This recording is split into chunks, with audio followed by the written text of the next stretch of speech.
got a club sandwich with potato salad. Here, perfect. You are what you eat.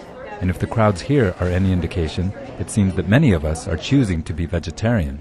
My name is Sunny Ann Holliday. And the wonderful place that we're in right now is Lovin Spoonfuls Vegetarian Restaurant. He is the owner and operator of this small business that specializes in vegan food. Today for the special, do you know if we have enough nut loaf on the line? This means that everything on the menu is entirely devoid of any animal products. For vegans, it's largely for ethical reasons. That's what I found is that that if you're going to be very strict about your diet to the extent of being a vegan, that it's because you care about how the animals are treated in the dairy industry and the egg industry. A lot of vegetarians do it for ethical reasons as well, but I think for the most part they recognize that it's a more healthful lifestyle.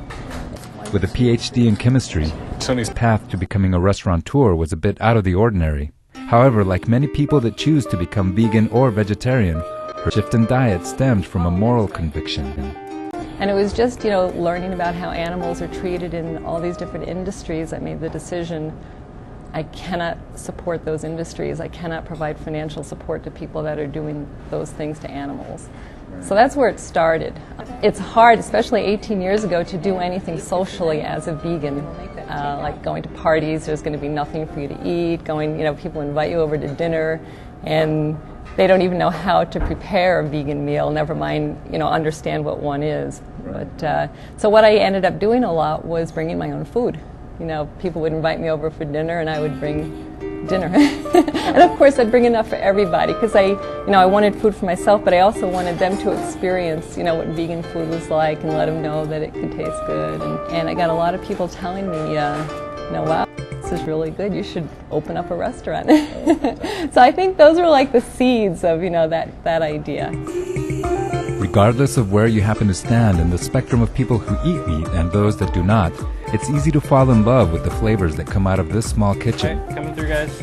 The smells and the sounds reveal that there is serious cooking going on here. My name's Alan Bott. I cook down here at Lovin Spoonfuls, breakfast, lunch, and dinner. Alan was manning the line cook duties when we visited, and even though he's not completely vegan, he certainly stands by what he serves. I worked at Beyond Bread for a little while, but I cook a lot at home, and I think I'm pretty good at it. I've been doing it for a couple years here. Very popular on our menu are the scrambles, the tofu scrambles.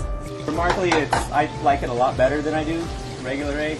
I'm a vegetarian, not a vegan. And there you have your Italian scramble. But I actually prefer the tofu scramble over a regular scramble at home, honestly. I'm John Paul Lopez, and I guess I've been cooking since really as long as I can remember, starting in my mom's kitchen and, watching Julia Child on television and working off and on in the restaurant industry. John Paul is in charge of soups and sauces, and it seems that his talents have developed a following among the regulars. And I have people call every day asking, what are your soups today? And are you going to have curry carrot? Lovin Spoonful is a place that may not stand out from the restaurant clutter on North Campbell, but it's clear once you enter the comfortable space inside that the food is special. And the love with which the food is prepared certainly does stand out. But really I thought it was a much better name for a restaurant than it was for a band. Right. And it just described what we do here, so perfectly. I really feel like, every spoon is made with love. And I feel that way. I think it's love for the food and the people that come and the animals that, don't have to suffer. It just seemed like the perfect description for what we do. And here's your Italian scramble. For KUAT, I'm Luis Carrion.